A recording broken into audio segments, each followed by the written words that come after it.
10 amalan pelebur dosa. Pertama, taubat. Hal ini disepakati oleh kaum muslimin. Allah Subhanahu wa ta'ala berfirman yang artinya, katakanlah, hai hamba-hambaku yang melampaui batas terhadap diri mereka sendiri, janganlah kamu berputus asa dari rahmat Allah.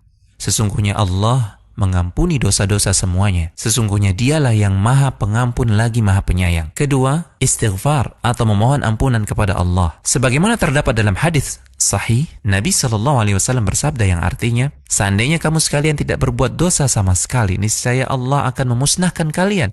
Setelah itu Allah akan mengganti kalian dengan umat yang pernah berdosa.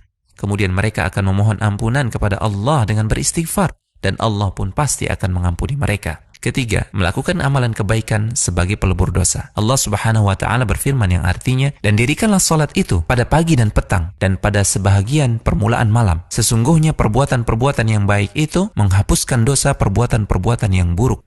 Keempat, saling mendoakan sesama orang beriman, seperti doa ketika melakukan salat jenazah. Dari Aisyah dan Anas bin Malik radhiyallahu ta'ala anhuma, dari Nabi SAW bahwasanya beliau bersabda yang artinya, tidaklah seorang mayit disolati oleh sekelompok kaum muslimin yang jumlahnya hingga 100 orang, melainkan mereka semua akan memberikan syafaat pada mayit tersebut.